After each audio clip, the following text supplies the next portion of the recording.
Assalamualaikum warahmatullahi wabarakatuh. Sampai jumpa kembali teman-teman pada podcast Al-Quran. Nah, pada tema yang keempat ini saya akan mengangkat sebuah pembahasan yang menurut saya itu masih aktual.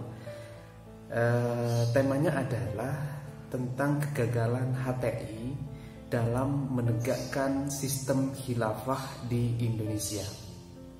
Sebelum melangkah lebih jauh tentang masalah kegagalan HTI itu tersendiri, saya akan menjelaskan apa sih sebenarnya khilafah dan bagaimana HTI itu memahami sistem khilafah. Khilafah itu merupakan bagian dari sistem yang menggunakan hukum syariat Islam, dan sistem ini hanya mengangkat satu orang pemimpin sedunia. HTI membenarkan sistem khilafah di sini karena mereka melandaskan kepada beberapa rujukan. Yang pertama adalah hadis. Jadi ada sebuah hadis yang berbunyi, "Fakanatil khilafah ala manhajin nubuwah", yang artinya kurang lebih bahwa khilafah itu merupakan bagian dari sistem atau cara berpikir Nabi Muhammad SAW. Yang kedua adalah sistem khilafah yang ditegakkan pada masa kepemerintahan Khulafaur Rasyidin, Abu Bakar, Umar, Utsman, dan Ali. Keempat Khulafaur Rasyidin di sini dipahami oleh orang HTI sebagai penegak khilafah. Kegagalan HTI di dalam memahami khilafah yang pertama adalah HTI melihat bahwa khilafah itu sebagai syariat Islam. Nah, mari kita lihat bareng-bareng. Khilafah kalau disebut-sebut sebagai syariat Islam itu termasuk cara berpikir yang keliru, karena khilafah itu hanyalah sebuah sistem yang dibuat oleh manusia. Kenapa? Karena sistem khilafah yang terjadi pada masa kepemerintahan Abu Bakar, Umar, Utsman, sampai Ali itu berbeda-beda. Artinya dari Abu Bakar yang diangkat sebagai pemimpin itu dilaksanakan atau dilakukan dengan aklamasi. Sedangkan Umar itu tersendiri, pemilihannya sebagai pemimpin itu ditunjuk langsung oleh Abu Bakar. Sedangkan Utsman itu dilakukan dengan permusyawarahan dan sampai Ali.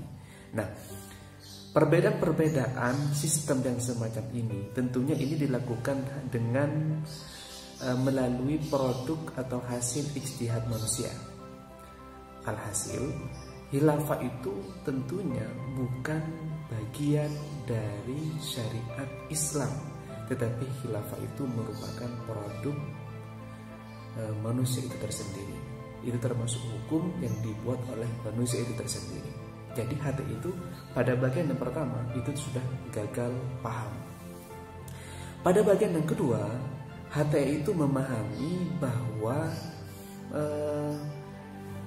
khilafah itu merupakan sistem yang dilakukan pada masa sahabat, terutama ya pada masa pemerintahan khalifah yang empat itu, atau yang disebut dengan Khulafaur Rasyidin. Akan tetapi ada seorang sejarawan dan cendekiawan Muslim Indonesia, Profesor Azim Marti Azra, menyebutkan bahwa sistem negara yang terjadi atau yang ditegakkan pada masa sahabat, pada masa tabi'in itu bukan sistem khilafah, tetapi lebih kepada sistem dinasti atau sistem kerajaan. Kegagalan yang ketiga pada HTI di dalam memahami sistem khilafah ditemukan saat mereka itu bersikeras untuk mengangkat satu orang pemimpin sedunia. Nah, kegagalan paham di sini tentunya bertentangan dengan firman Allah Subhanahu wa taala yang disebutkan dalam surah An-Nahl ayat 93 yang berbunyi, "Walau sya'allahu laja'alakum ummatan wahidah." yang artinya kurang lebih, seandainya Allah menghendaki, niscaya Allah jadikan kalian itu umat yang satu. Ya, ternyata Allah itu tidak menghendaki, maka tentunya di situ Allah menginginkan terjadilah perbedaan di antara masing-masing umat itu tersendiri. Nah, oleh sebab itu teman-teman, bahwa tidak mungkin mengangkat satu orang pemimpin sedunia, dan yang dicita-citakan oleh orang HTI itu merupakan omong kosong. Oleh sebab itu, mari kita hati-hati dengan propaganda HTI yang mereka menyebutkan bahwa khilafah itu bagian dari syariat Islam, dan juga khilafah itu bagian dari manhajin nubuwah atau cara berpikir Nabi. Dan yang ketiga, khilafah itu bertujuan untuk mengentaskan segala perpecahan dengan mengangkat satu orang pemimpin. Nah, kita hati-hati, mari kita hindari dengan cara kita itu membangun diskusi dengan mereka, atau kita belajar lebih mendalam sehingga kita bisa membedakan mana yang baik dan mana yang benar. Itu aja teman-teman, sampai jumpa di video berikutnya.